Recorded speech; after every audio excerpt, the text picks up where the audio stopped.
Live from WWL, Louisiana, this is an Elections on 4 special, the New Orleans mayoral debate. Good evening, everyone, and thanks for joining us for this 2025 debate for the mayor of New Orleans. It is hosted by us here at WWL Louisiana and the Committee for a Better New Orleans, our partners. I'm Katie Moore along with Sharice Gibson, and we will be tonight's moderators for the debate. Well, the primary election is Saturday, October 11th. If no one wins 50% of the vote, the top two candidates will head to a runoff election in November. Yeah, the candidates joining us for tonight's debate are State Senator Royce Duplessis, City Council at-large member Helena Moreno, and District E Council member Oliver Thomas. Each of these candidates polled higher than 5% in our exclusive WWL Louisiana poll. The rules are simple here. Katie and I will be asking most of the questions tonight. Each candidate will have 1 minute to answer. If another candidate is called out by name, that is during someone's response, that person will get 30 seconds for rebuttal. And we begin tonight with a set of questions that all of the candidates will have an opportunity to respond to. Our first topic is roads. So let's listen in to a Broadmoor resident who explains one of the problems with them.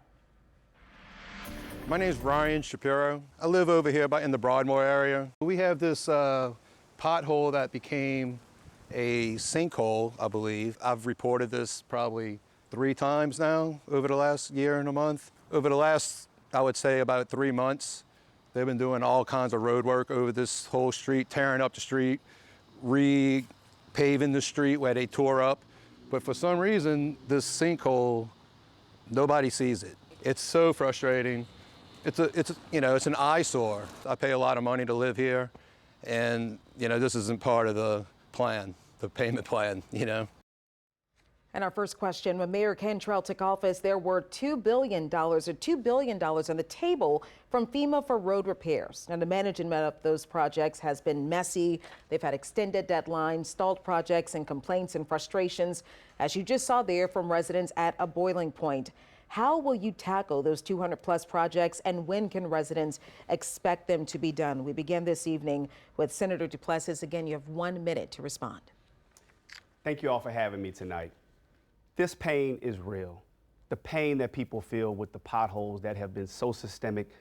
This isn't a new problem for the city of New Orleans, but when you think about the fact that we had over $2 billion to spend down, and here we are 20 years post-Katrina, where we see those same problems.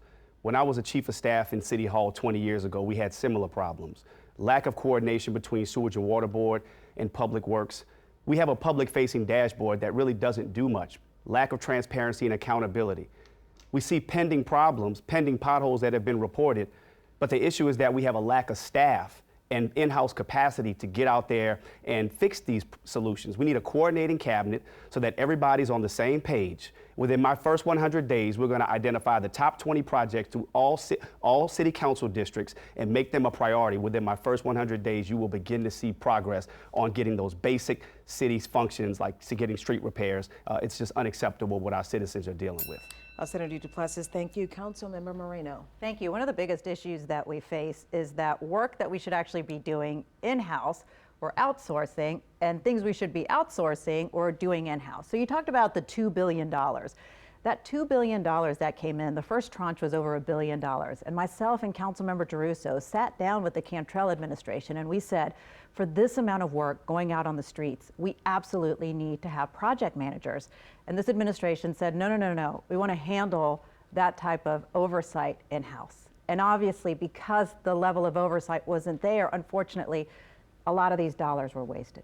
But when we talk about these projects, though, what also needs to happen is really an urgent level of coordination and collaboration, Super Bowl style. Because when we have that level of urgency, coordination, and collaboration, we actually can get these things done. And at the directive of the mayor, we got some of these projects done in time for Super Bowl. All right, Councilmember Moreno, thank you so much for that. And we now go to Councilmember Thomas. Mismanagement at the highest level. We had too few contractors to deal with too much work. One of the things as mayor that should have happened on the front end was develop capacity and develop smaller contractors with apprenticeships to match up with contractors who could deliver and break down those multi-million-dollar projects into smaller pockets. That's been done before. Had we done that, then projects would have been finished on budget and on time. projects that people knew would be an inconvenience turned into a hardship. And once they turned into a hardship, it was nightmares to people in the community. So as mayor, I want to work with the contracting community. I also want to work with up-and-coming young contractors who want to get involved in infrastructure work and make sure we partner them with experienced contractors so that they can develop the work ethic and the training so that when large projects come up again, we got enough contractors to do the work. All right, Councilmember Thomas, thank you so much for your questions. Now to our next question on drainage and flooding. Yeah, a mid-city business owner is laying out this problem for us, and he is no stranger to flooding. My name is Brian Knighton, and I am the owner of the Broad Theater, located at Broad in Orleans, and I was featured in your 2017 documentary called Down the Drain. Why?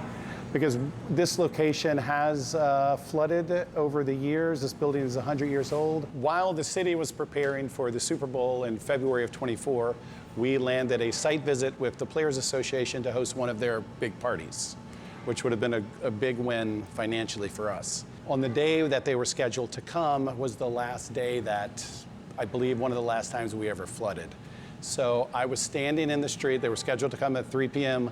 I was standing in the middle of the street popping storm drains to try to get the water down. And a black SUV pulls up, and it's the NFL Players Association. And they saw the site with the flood and didn't bother even getting out of their car, which they couldn't have because I was standing in about knee-deep water at that point. That says it all. Our down the drain investigation uncovered maintenance failures and mismanagement within the Sewerage and Water Board that, among other things, left the city sinking billions into outdated infrastructure. Significant change has been made as a result of that investigation, yet it still doesn't take a hurricane to flood the streets of New Orleans. Summer thunderstorms can easily overwhelm the city's drainage system. So how will you ensure that the city's most critical drainage projects are prioritized and completed while investing in that critical maintenance that is so badly needed? And we are beginning this question with you, Councilmember Moreno. Sure, this question is really twofold. One is some of the major projects as to how we transform New Orleans into a city where we're really living with water. And so we have received federal funds that have come in for different types of resiliency type of projects, different retention pools and ponds and things like that. But unfortunately, some of that money has been mismanaged. But what you're talking about specifically has to do with the Sewage and Water Board.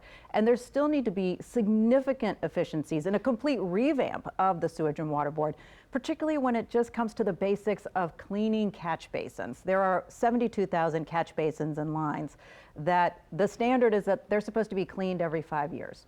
Right now, we've been notified by the Sewage and Water Board that potentially they're short money to clean all of those catch basins every 5 years. But the question is, what if you only clean the catch basins which are dirty?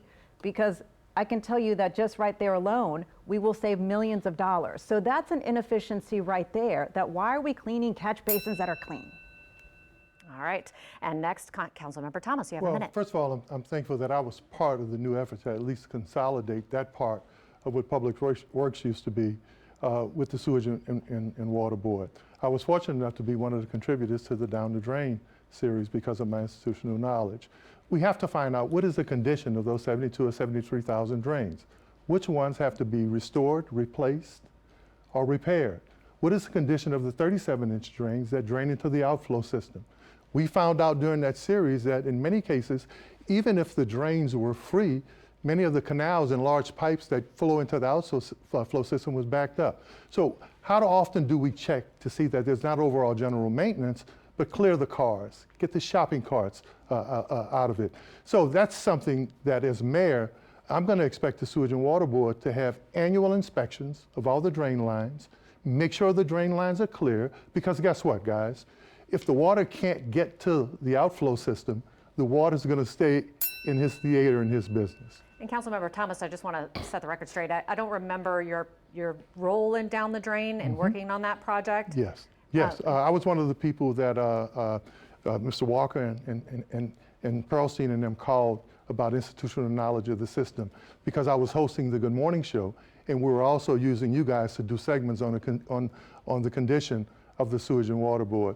So the connection with people like Rudy August and many of the top level people who worked in general maintenance They got that information from me. Okay, but the original documentary, you were not a part of that. I wasn't a part of it, but I was a part of giving the station information into who were the key people and how the system worked. You can fact check that with your general manager. Okay, will do. Thank you so much. Just clearing the record there. So, Senator Duplessis, what are your thoughts on drainage?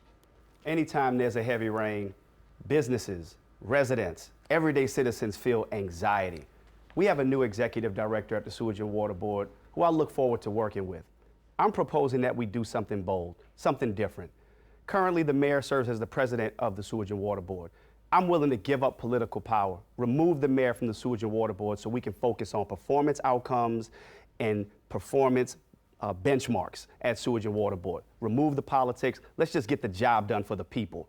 What we've also realized is that most solutions, the good solutions, are community-led. That's why we're going to work with organizations like Healthy Community Services with Angela Chalk and other organizations like WaterWise and Treme Consortium and Cheryl Austin, all the leaders who've led the investments for bioswales and rain gardens and gutters and so many other investments in our community to deal with the issue of rain and climate change in the city of New Orleans. We have to work with community. All right, thank you so much for your answers. We want to move on to a topic that is affecting all of us here, crime in New Orleans. According to the NOPD, overall violent crime, it is down 20% year over year. Now, while the progress is encouraging, public safety is still top of mind for many residents. And the Pentagon confirmed over the weekend that the Trump administration has drafted a plan to deploy 1,000 Louisiana National Guard troops to New Orleans and Baton Rouge.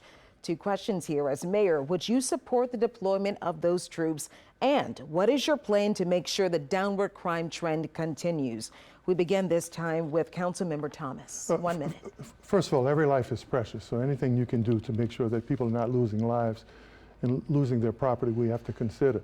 But I would much rather the president and the governor give us the money that it costs every day, the $1 million plus that they're spending in Washington, D.C., so that we can invest in early child education, universal child care for children, to make sure that every child reads at grade level.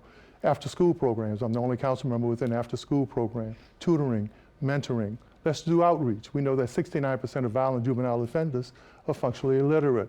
Let's begin to invest in young women and single women who earn 49 cents on the dollar here in Louisiana. Let's make sure that the disparity gap is closed economically. We'll continue to be on this roller coaster for crime if we don't deal with the root causes. Cherie, some of the stuff that you tracked and follow the line. Now, if we understood that series and its importance, how do we make sustainable change? We make sustainable change by dealing with the root causes that affect crime. Then we'll have sustainable effort in crime reduction. All right, Councilmember Thomas, thank you again. Senator Duplessis, the question is, Mayor, would you support the deployment of the National Guard troops, and what is your plan to make sure the downward crime trend continues? 1 minute. So first, we have to be honest about what's really going on here. Crime is down at historic lows in some areas. So why is New Orleans being singled out as a place we want to have National Guard troops walking around patrolling our neighborhoods? Doesn't make sense. We don't need that. We know what's working. We know how to police our cities. New Orleans is a home rule charter city. We are a city of self-determination. We will work with the state. We will work with the president to receive the resources to invest in young people, to invest in job training, job opportunities, to invest in the New Orleans Police Department to make sure that they're properly resourced, so that we can do what we know how to do, which is continue the path of getting the crime down. And I want to thank all of the organizations that have been doing the on-the-ground work to bring our crime to a historic low. But we cannot stop there. New Orleans should be a leader, a global leader for intervention and prevention. I'm a product of NORD. I know what that means when we have a well-functioning recreation department and what that does to offset crime. All right, Senator Duplessis, thank you so much. Councilmember Moreno, the same question to you. 1 minute. Thank you. Well, first, let me start by saying that, of course, public safety is a top priority of mine. But when it comes to bringing in federal resources, really, our police chief, along with local leadership, should be consulted as to what the city of New Orleans actually needs. And what the NOPD needs is they need assistance on getting some of our most violent criminals off our streets. They need assistance getting illegal firearms off our streets. And that is not the role of the National Guard. The National Guard actually doesn't help toward crime reduction. The National Guard can assist us when we have a major emergency like a hurricane, or even when we have a major event in town, to assist us with crowd control and things like that. But they actually don't help toward crime reduction. And when it comes to the prevention piece, that is where we do need heavy investment from the federal government. Unfortunately, we've seen cuts there when it comes to workforce opportunities. We've seen cuts when it comes to mental health assistance and substance abuse assistance. I would ask for the federal government to reconsider and actually amp up those grants, because that's what we really need. All right, Councilmember Moreno, thank you. Moving on now to technology. The National League of Cities recently published a report on the use of facial recognition technology and said cities had a duty to explore it and other emerging technologies, especially in law enforcement. Now, here in New Orleans, a private citizen actually controls most of our facial recognition technology. So should the NOPD use it? And if so, what guardrails should be put in place so that civil rights are not being violated and that people are not being wrongfully accused of crimes? We begin this round with Senator Duplessis. You have 1 minute.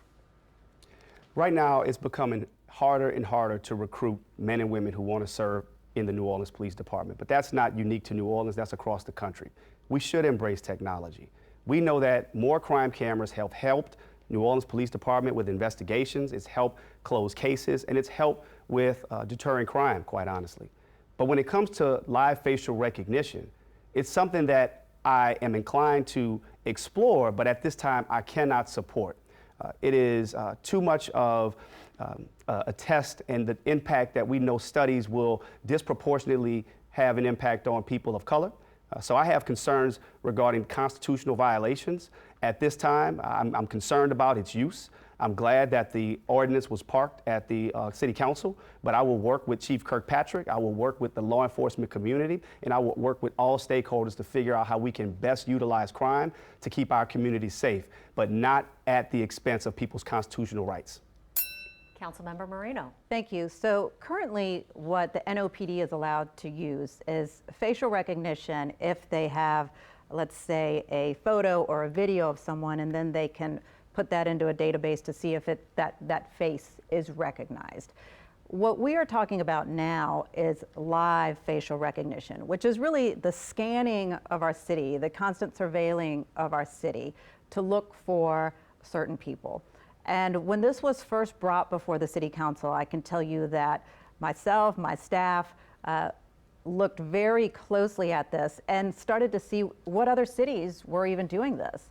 And there were no other cities where there were any ordinances that put in the guidelines as to how to even utilize this technology. And so as we tried to figure out the different safeguards, it became increasingly harder and harder to figure out the safeguards. So certainly at this point, I can't support the live facial recognition. But I do know that Chief Kirkpatrick is calling on additional experts. Okay. Councilmember Thomas. Well, first of all, I was proud to be part of the first effort when Chief Ferguson was on his way out to work with the NOLA Coalition to talk about how we combine technology and a package to incentivize our police department. Councilmember Green and I had introduced an ordinance based on what the chief and other law enforcement people asked us. We did our due diligence. We had panel discussions about it. We talked to the ACLU, Vote, Ion Surveillance, and other concerned people.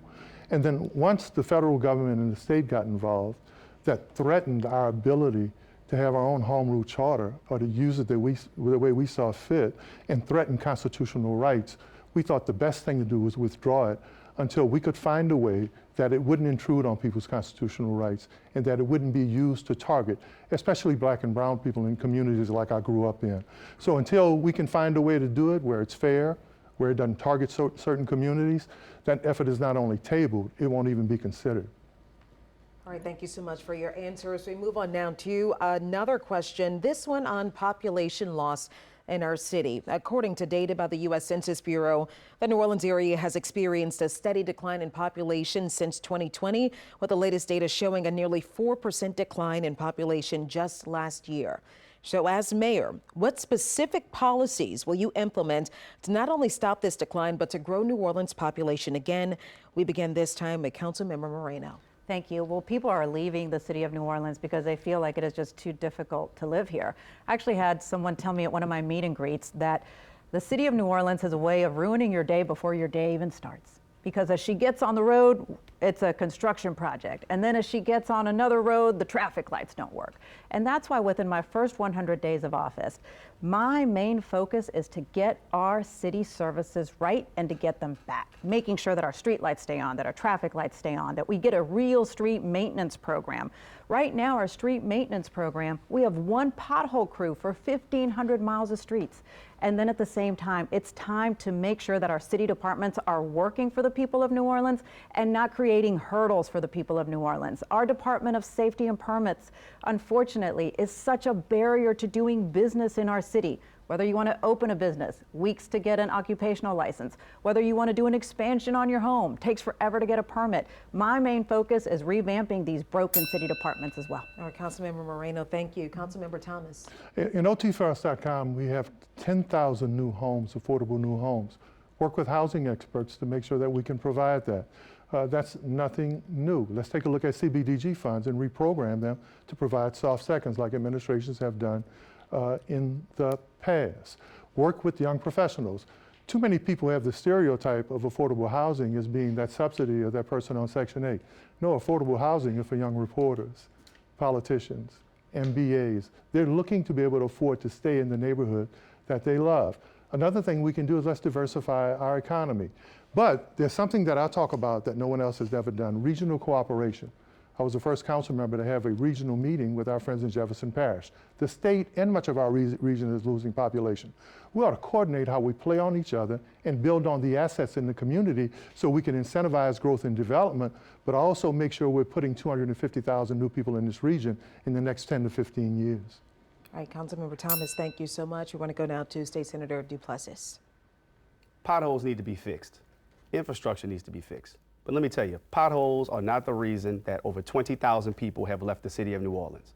People left this city because it's too costly to live here. The people who are leaving the city and being pushed out don't even have cars to drive down our streets. They need opportunities.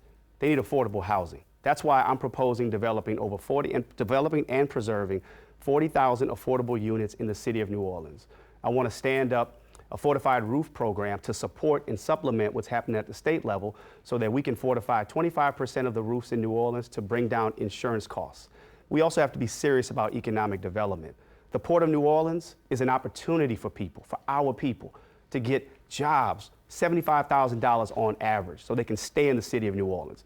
People are being squeezed out, not because of potholes, because it's too costly to live here. People leave and go to other cities for opportunities, and that's what we need to create in the city of New Orleans while we're fixing the potholes. All right, thank you so much. Now, the Bureau of Labor Statistics, this is something that you all just touched on a little bit, but the Bureau of Labor Statistics says that food service is the second largest employment sector in New Orleans. And the average wage for one of those workers is about $14 an hour. Yet MIT's cost of living wage calculator shows that the average working parent with 2 kids needs to make around $20 in New Orleans to be able to afford to live here. Which industries will you target to create living wage opportunities, and how? We begin with Councilmember Thomas. Well, the first thing I'd like to do is let's go back to being a government that believes that people shouldn't make minimum wage. Make sure that municipal employees and people who do business with the city have not just a living wage, but a saving wage. I was part of the first city council that adopted its own standard for minimum wage. The courts went against us, they defeated it. I'd love to have relationships with people like Senator Royce Duplessis where we can get the Senate to give us the freedom to be able to negotiate our own ability to control wages and minimum wages here in our community. But also, the mayor can set a tone and use a bully pulpit to talk about how people are being pushed out of our city, and the senator is right. If we don't make this city affordable, we're going to be the sliver by the river. We're going to be a pass-through where people come to visit, but people can't stay. That's a joint effort with the state, with the city, and all of our officials, as well as the business community. We can't leave them out. Too much money passes through our city, but it doesn't stay with our citizens. Any specific industries that you were going to target? Well, I mean, the tourism industry, I think we can sit down and talk to them about how more of that money stays with their workers. To me, as we diversify our economy, we can expand working with the port, working with the Biomedical Research Center, Those are areas where we can sit down and talk to them, especially when ecotourism. We have Bayou Sauvage. That's an area of growth that we don't even take advantage of. Okay. And we got miles of land. God didn't make any new land. We got new land in Upper Nine Gentilly and New Orleans East. Okay, thank you. Now we move on to State Senator Duplessis. Which industries would you target to create living wage opportunities here? Sure. First, when I first got to the legislature, one of the very first pieces of legislation I filed was to give the city of New Orleans the ability to set its own minimum wage. Unfortunately, it wasn't successful, but we have to continue to push for that so that we can do what we need to do in the city. When I was in the 10th grade, my basketball coach pulled me aside when I had dreams of being like my older brother in basketball. At the end of the year, he said, Royce, good season, but have you ever thought about speech and debate? What I learned from that was that we should play up our strengths. We're a maritime city, so we need to focus on growing the port. $75,000 on average. Our people can benefit from that, particularly in New Orleans East. So I will focus on the expansion project for the container terminals. I will also focus on redeveloping Charity Hospital, investing in healthcare, biotech, bioengineering. We have to play up our strengths. And by doing that, we can attract more investment. But we also attract more investment by focusing on keeping our city clean, keeping our city safe, and keeping our city efficient and operating, getting permits out the door.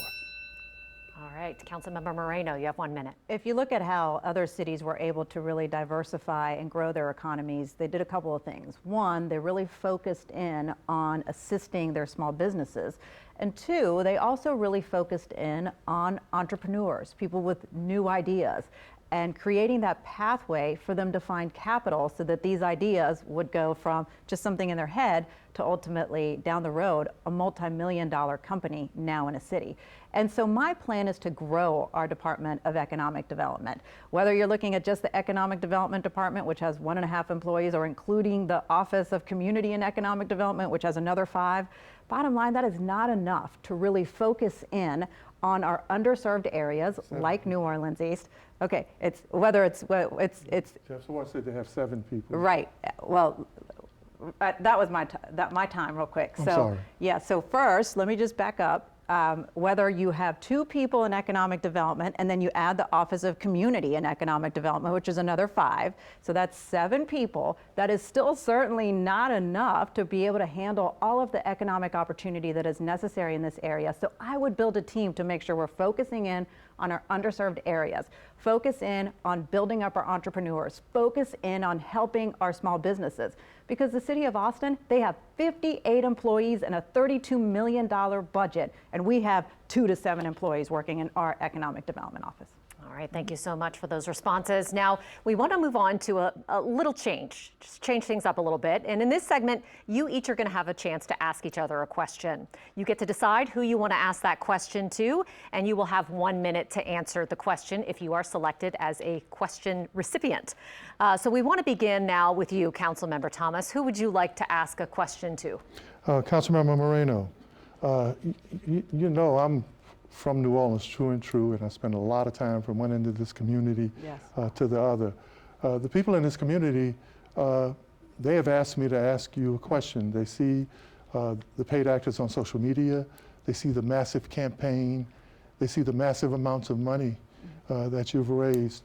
But what they've also seen is that you morph or change into different people depending on who you're talking to, which group, this group or that group.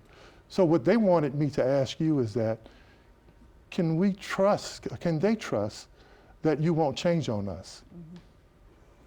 Well, I'll say this. What's been so great about our campaign is, one, that everywhere I go, it is the same message time and time again, and that is about elevating our entire city and getting basic services right for our city. Because it doesn't matter whether you're in Lakeview, whether you're in the Cutoff, whether you're in New Orleans East, whether you're in Holly Grove, everyone wants the city to function and the city to work.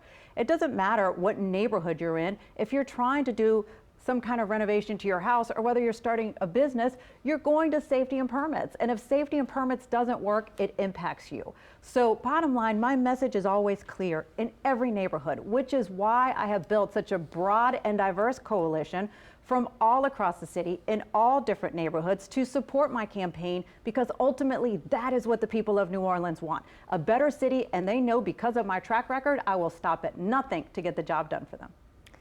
All right, Senator Duplessis, who would you like to ask a question of? I'd like to ask a question to Councilmember Moreno as well.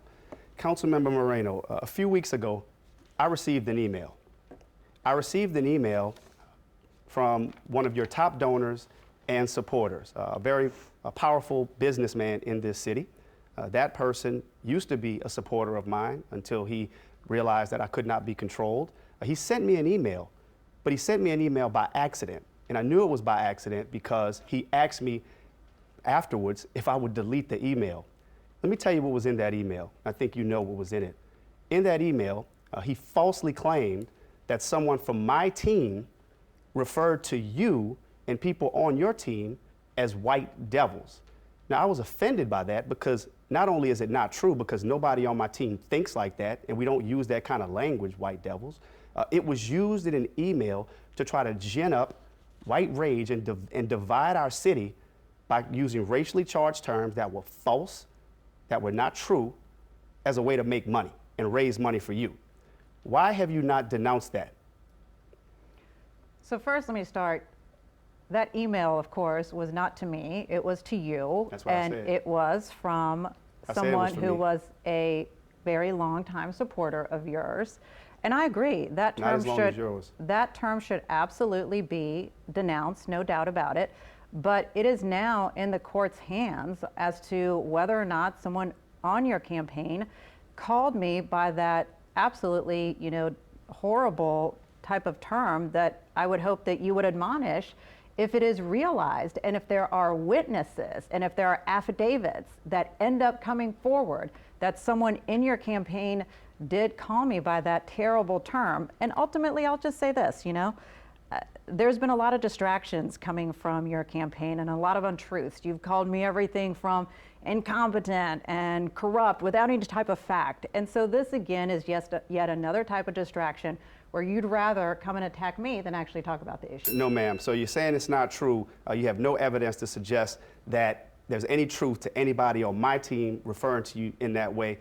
Mr. Hammock asked that the email be deleted. He even acknowledged that he sent the email. So you have no evidence to suggest that anybody on my team said that.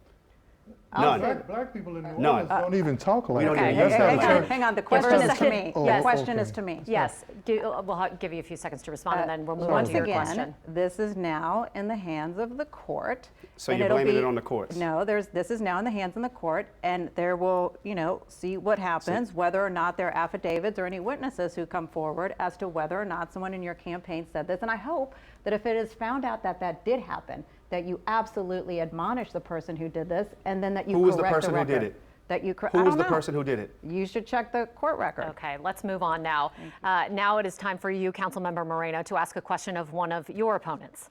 Okay, let's see. Well, since last time I did you, Councilmember Thomas, this time I'll go ahead and ask Senator Duplessis a question.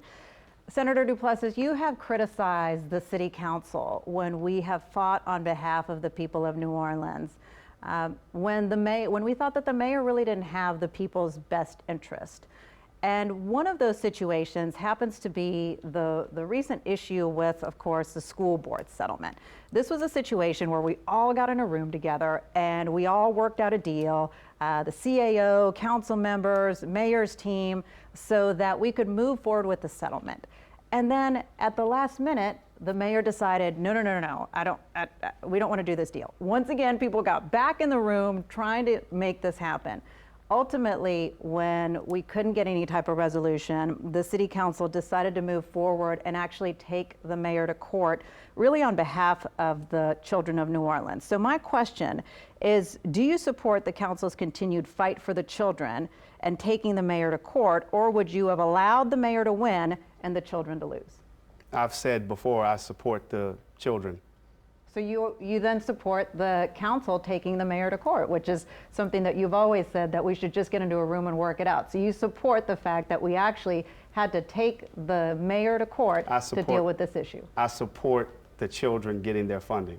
Thank you for supporting the council. And if there was a deal that was entered into, if there was an agreement, then that agreement should be honored. Thank you for supporting the council. You had 1 minute to answer that question. So is there anything else you'd let like to add? me say this. When it says that I've been critical of the council, I have not just been critical of just the council. I've been critical of the crisis in leadership that we've had coming out of City Hall.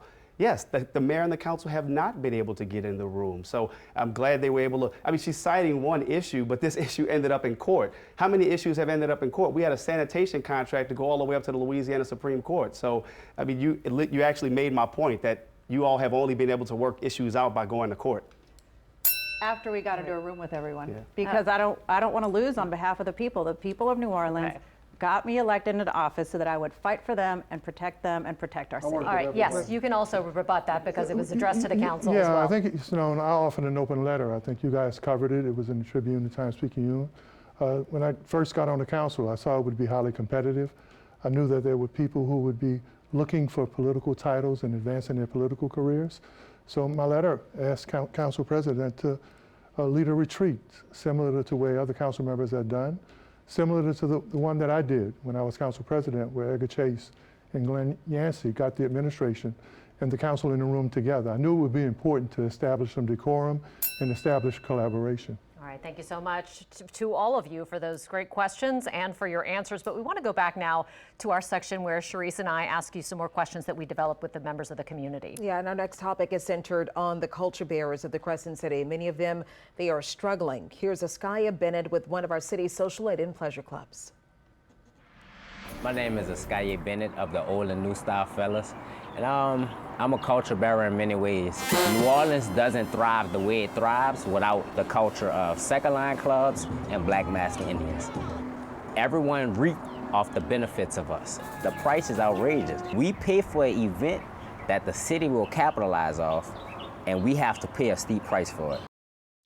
Well, New Orleans cultural and arts communities are the backbone of our identity and economy. I think we can all agree that. Yet many of these artists, they are culture bearers that are struggling with housing costs, displacement, and lack of resources. So not only is there a lack of support for those culture bearers, but they're also being forced to pay excessive fees to produce the culture that makes New Orleans great. So as mayor, what is your plan to both protect and provide for those communities? We begin with Senator Duplessis. You have 1 minute. First, when we talk about the culture, we need to understand how we define the culture. I'm true New Orleans. My grandfather was part of the original Square Deal, Second Line Club, Treme. He got to his 90s, had dementia, never lost sight on how to second line. My Uncle Townsley, Black Men of Labor. My wife's grandfather, Lionel Furbos, played the trumpet till he was 104 years old. So when you talk about the culture is in my veins. And when we talk about protecting the culture, it's easy to say that through words, but when we look at why the city council most recently allowed for NOPD to impose a $5 million insurance policy requirement on some of our second line clubs, you're saying, why are we working against our our culture? And we come and we try to save the day and give these excuses that we're standing with the culture, but every time we look up, we're attacking the culture.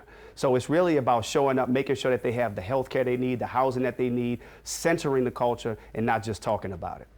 All right, thank you so much, Senator Duplessis. Councilmember Moreno, what is your plan as mayor, again, to both protect and provide for these communities? 1 minute. First, a correction. It was actually the city council that blocked NOPD's enforcement of this $5 million policy. We're the ones. It was not an ordinance. It was not. It was an NOPD policy. Check your record. So anyway, but bottom line, it's all about fairness and communication. And the fairness piece, particularly for our second line groups, they are being treated so differently than our Mardi Gras crews. And they don't feel like they're being engaged with and really being able to collaborate with the city as to how to make everything work. And so that's what I would provide, this level of collaboration and coordination with our second line crews so that we're all on the same page. But at the same time, when we talk about protecting our culture, we have to ensure that our culture bearers are valued, which is why I moved forward with the musicians ordinance, making sure that every time the city hires a musician, they're paid at least $200 an hour. All right, Councilmember Moreno, thank you. Councilmember Thomas. Well, first of all, the New Orleans Police Department tried to enforce and increase penalties and coverage because a lot of second line parades and organizations had added characters, had added trailers, and added floats, which means that there wasn't a real understanding of how that culture has grown. That's a perfect question for me because I'm the only elected official to ever be king of 2 social and pleasure clubs, Buck Jumpers and Treme Sidewalk Steppers, where my wife was the queen. And then if you watch Treme season 2, they did an entire episode on how former council member Oliver Thomas helped save and fight for the culture. The culture is my family, my Uncle Benny, my Auntie Jerry, my mom, and all of the folk in my family, from the music to how we second line to how we enjoy that particular culture. Big Chief Rudy Bocage and Night Ward Hunters, Creole Wild West, and all of the great culture bearers of this community. So not only is it in my blood, I'm the only elected official who's actively participated as part of it. All right, thanks so much. We want to move on now to housing. It's obviously a big issue here in New Orleans, and the New Orleans people, actually. The young people? Yes, I think we're going to move forward over to young people now. Oh, okay. Let's check that out. All right, let's move over to them. We want to hear from a young woman who's been working on the youth report. She's been working on the youth plan for the city of New Orleans. A youth justice advocate. Unlike the libraries that close at 7, Nord is open till 9, 8 at night. It gives you somewhere, instead of going straight home, it gives you somewhere to relax, a space that is for you, somewhere that you know that is safe, that the lights are going to be on, that the bathrooms are going to work. And sometimes people's safe space. And when those places are closed or shut down or don't have the adequate amenities that they're supposed to have, it really breaks young people down. All right, so we are now 5 years into the Youth Master Plan, with many of you familiar with the 10-year strategy. Yeah, you, like Sierra, who just heard from, say still not enough is being done to see this plan through. The Committee for a Better New Orleans reports only 4.9% of the city's 2025 budget as allocated towards youth-related investments. So as mayor, would you be willing to first commit more money towards youth investment? And if so, where will that money come from? We begin with Councilmember Thomas. I mean, the first thing we need to do is go back and take a look at what worked. When the city was at the tail end of 17 years of 300 and 400 murders, the first thing that the Mayoral administration did, former Mayor Mark Mayoral, when he came in, was he doubled the budget for the recreation department. Sally Ann Roberts and Kathy Harris started each one save one. I won the Jefferson Award for the Boys to Men Mentoring Program for taking kids who were failing and putting them on the honor roll. We had a robust Chevron program during that time where over 2,000 kids had apprenticeships and summer jobs. I think everyone should do what I do, have after-school programs and tutoring programs.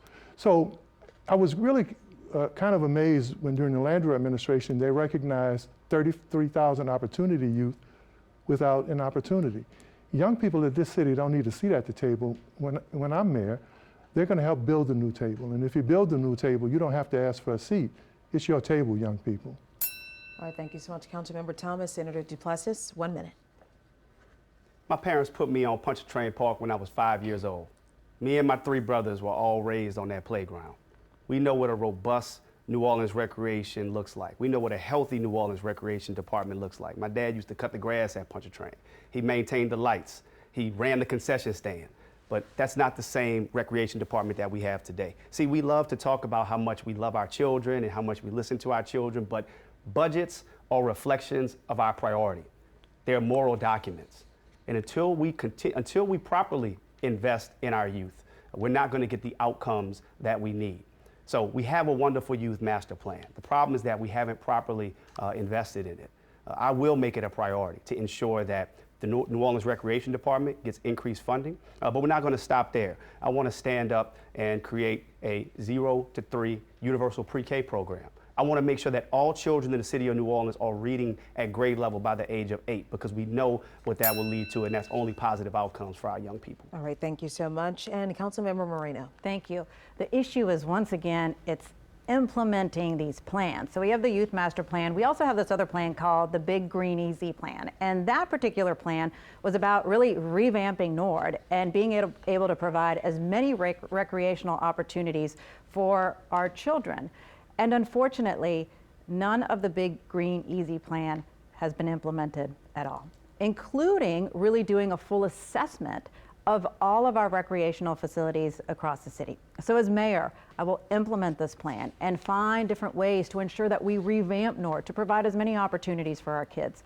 But at the same time, also find the best way that we can partner with our schools so we can have the best outcomes when it comes to after-school program. And then work with our health department to focus on a big issue impacting our city, and that's truancy.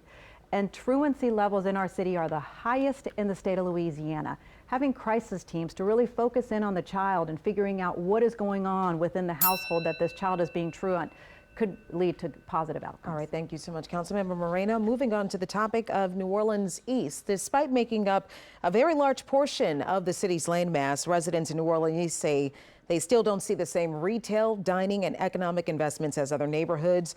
So what is your concrete strategy as mayor to attract new economic development and quality retail to New Orleans East? We begin with Senator Duplessis. You have 1 minute. The first thing that we're going to do is change the way that we talk about New Orleans East. New Orleans East has a perception problem. We cannot continue to talk about New Orleans East as though it's one neighborhood, as though it's one lost cause. I remember as a child going to New Orleans East with my grandparents. They lived in Kenilworth. We used to go to the Kenilworth Theater. We used to go to the A&P right there on Morrison. We all remember going to the Plaza.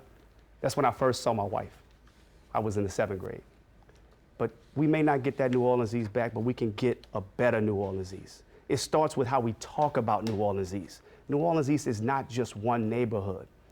Tulane Avenue just got a Trader Joe's. When you talk about crime statistics, you probably have more crime where that Trader Joe's got placed than in certain parts of New Orleans East. So we're going to change the way we talk about it. We're going to enforce blight. Any negligent property owners are going to be dealt with. We're going to clean it up. We're going to cut the grass. We're going to deal with overgrown lots, and we're going to restore the pride in New Orleans East. All right, Senator Duplessis, thank you. Councilmember Moreno, your concrete strategy as mayor to attract new economic development and quality retail to New Orleans East. Sure. So when I build up my economic development team in office, I will have a specific group within that office just focus solely on New Orleans East, making sure that we're retaining businesses there, making sure that we're recruiting businesses there. Also ensuring that some of the city-owned properties that we have in New Orleans East, that those are put back into commerce. We have this old dilapidated incinerator site in New Orleans East that actually could be a great job center now that we have the new port terminal coming in St. Bernard. But we have unfortunately lost businesses in New Orleans East due to the fact that there's been this lack of attention. We lost Faubourg Brewery, one of the businesses there, due to the fact that the city really wasn't paying attention to their needs. And there were simple needs of beautification. They had an outrageous sewage and water board bill. And so that is why this level of attention is so important. And I'll also mention that I'm the only candidate up here who actually has a plan on their website that fully lays out my vision for New Orleans East, because I see so much tremendous opportunity there. All right, thank you so much. And Councilmember Thomas. Let me say, I think I'm the only council member that's actually changed the stereotype and the perception of New Orleans East. Now New Orleans East is a conversation. People didn't talk about it before. And Councilmember Senator Duplessis is actually right. It's not the other side of the high rise. 7,000 acres of developable business park. KD2, the busiest waterways in North America, then coastal the industrial. Access by railway and interstate from Jacksonville to Santa Monica. 27 subdivisions of the highest African American earners of any municipal district. Ecotourism by Use of Eyes, 340 different bird species. If birding can be popular in New Jersey, surely ecotourism and birding can be popular in here. But the leaders, the titans in business and industry, also have to look at the East as an asset. Why are we not promoting that New Orleans East is leading the way in violent crime reduction? And if you check the permitting office, there have been more permits to open up new businesses by young entrepreneurs in New Orleans East than many other parts of the district. We have an $11 million investment about to go to Corner, Crowder, and Chef. All right, thank you so much, Councilmember Thomas. Okay, now we want to move on to housing for real this time.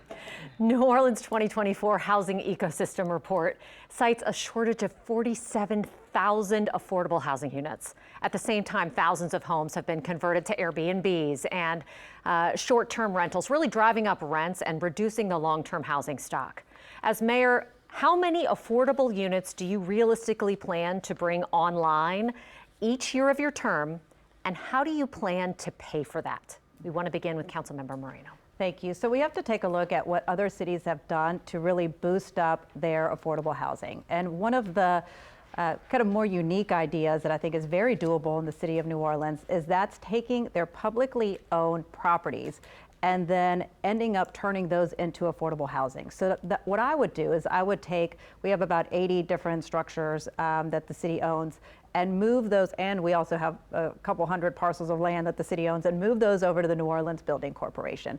And then I would have the New Orleans Building Corporation really work to put those back into commerce.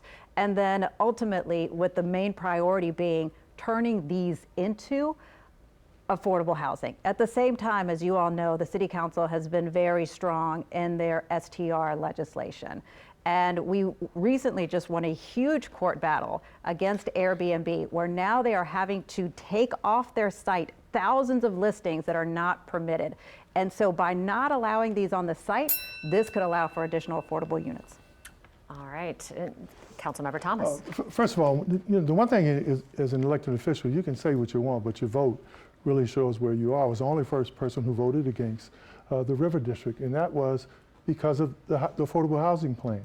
$630,000 per unit. You know what we could do with $630,000 if we did that in Gentilly, Central City, or the 9th Ward, or Uptown? Let's bring a lot of the housing experts back to the table. Lauren Anderson, Fred Johnson, Raj Paisho, Wilbur Thomas, the folk who did it during the 90s and late 80s, where we saw tremendous growth in infill, especially when ACT was challenging the mayor and the city government to build more affordable houses.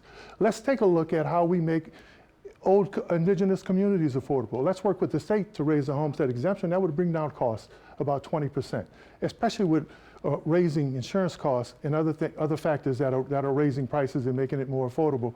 But let's sit down and how do we reprogram CBDG funds to use as soft seconds? Okay, thank you so much, Councilmember Thomas. Now, Senator Duplessis, you have 1 minute. So, Katie, you said we need 47,000 units. What I've said is that I'm proposing to build 40,000 units over the course of 10 years, building and preserving affordable units because it's something that we simply have to do. After Hurricane Katrina, we did 80,000 homes. So when people say, Royce, you have to stop saying you're going to build 40,000 units, you can't do it. I said, nope, I'm going to keep saying it because that's what we need. Miss Loretta in the 7th Ward, she doesn't care. She needs it done. Mr. Tommy Uptown, he doesn't care. He needs it done because he needs an affordable place to live. People are getting pushed out of our city, not by choice, because they don't have any place to live, and housing is a right. I'm going to create the Office of Chief Housing Officer that will coordinate between NORA, HANO, Finance New Orleans, and we're going to administer the new Affordable Housing Trust Fund that I publicly supported with my own resources to ensure that it got passed, thanks in large part to the leadership of Councilmember Leslie Harris. We're going to administer those $20 million to leverage funds, working with the leadership of Damon Burns at Finance New Orleans to get these projects completed. All right, thank you all. Now we want to move on to one of our final sections of tonight's debate, which is a rapid fire round where we ask you all a series of yes or no questions. Yes or no are the answers to these questions. So we're just going to go through these quickly just to get these topics out of the way and to hear how you all feel about some pretty key issues we feel are involved in the city of New Orleans. So we're going to begin with Councilmember Moreno. And the first question is this. After her historic indictment, should Mayor LaToya Cantrell step down? No, because she's not convicted. Councilmember Thomas? No. Senator Duplessis? No. Right, our next question. Would you support making a section of Bourbon Street a pedestrian mall as recommended for safety after the Bourbon Street terror attack? We asked first yes or no. Councilmember Thomas? No. Senator Duplessis? Yes. And No. Councilmember Moreno? No. Sorry? No. Should the city use red light cameras? Councilmember Thomas? No. No. Senator Duplessis? No. No. Councilmember Moreno is a no.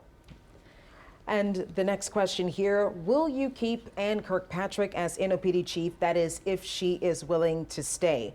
Councilmember Moreno? Yes. Councilmember she's earned Thomas? the right.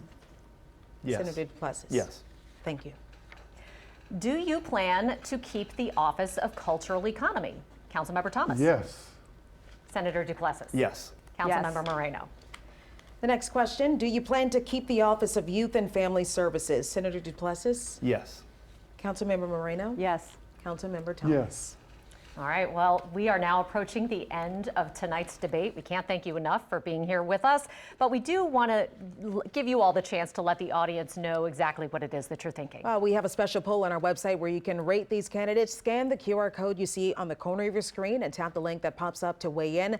Now in our final section, again, we will allow the candidates to make a closing statement. Yes, you all are going to have 1 minute to speak directly to the voters. No rebuttals will be allowed in the closing statements. And we want to begin this round with Councilmember Thomas. First of all, I want to thank WWL for this opportunity. I also want to thank my colleagues, man, to put yourself out for public service isn't an easy thing to do. I want to be your mayor, and it's not an easy job. Understanding how governance works, public policy, how the system works, that can be a difficult thing. But as I walk in my divine purpose, every morning I get up, I think about your family. I think about my family. I think about your business and how it operates. And how can we be proud of the city that we live in? I think, what can we do to make a city that used to work? How do we demand more accountability? How do we have benchmarks and performance plans? How do we have elected officials that know that the sanitation bone is connected to the law department bone, is connected to the code enforcement bone? And how do we flip the social order? Too often it's been politics, business, and people are last. I want it to be people, business, and politics as a supporting entity. I'm Oliver Thomas. Please join this movement, number 26. All right, next up we have Senator Duplessis. New Orleans has always been known as the Big Easy. But the fact is that living in New Orleans these days isn't that easy. We've lost over 20,000 people over the past 4 years. We've had multiple energy rate hikes. We are facing a $100 million deficit. But it's not all doom and gloom. I'm running to be your mayor, to make New Orleans an easier place to live, to make it a more affordable place to live. Yes, and to fix the potholes. My wife and I, we're raising our 7-year-old daughter in the heart of Central City. I recently ran an ad, and in that ad it says, he's one of us. I'm proud to be one of us. I'm proud to be of this city, from this city, born and raised, true and through. I'm thankful for my parents raising me and my 3 brothers. My mother's birthday is today. Happy birthday, Mom. For instilling in us the values that we're instilling to try to make our city better. New Orleans, we have a choice. We can turn the page on the chaos and dysfunction and get this city back on track where we know it belongs. Thank you. Councilmember Moreno. Well, thank you. First, thank you to WWL TV for having tonight's forum. You know, when I was thinking about running for mayor, it did take me some time to make the decision because I take the decision to run for mayor so seriously. To be mayor of the city of New Orleans, you are responsible for the people of the city. And it is a sacrifice because to be a good mayor, you have to be a 24/7 mayor. You really can't ever take a day off. And thank God that I have the full support of my family in this journey because I would not be able to be standing before you if I didn't, because they too will be sacrificing when I am your 24/7 mayor. And I get it that there have been times that I've had to really get out there and fight for the people of the city. But let me be very clear. I will continue fighting for the people of the city, and I will continue ensuring that I protect the city of New Orleans. So I hope that on October 11th, you hire me to be your next mayor. Thank you. All right, thank you all for your responses and for sharing your stance on the issues that are important to New Orleanians here. We want to thank the candidates for joining us for tonight's debate, as well as our coverage partners at the Committee for a Better New Orleans. And most importantly, we want to thank you to the audience, the voters of New Orleans. We hope you're going to stay with us because our campaign coverage continues live right now on our streaming app, WWL Plus, with WWL political analyst Clancy Dubose offering analysis, plus some post-debate interviews with the candidates. That's all coming up live on WWL Plus. And if you're not already watching, Bear will give you a moment to switch on over. And if you haven't tried WWL Plus, all you need to do is download the app on your smart TV, and you can watch anytime for free.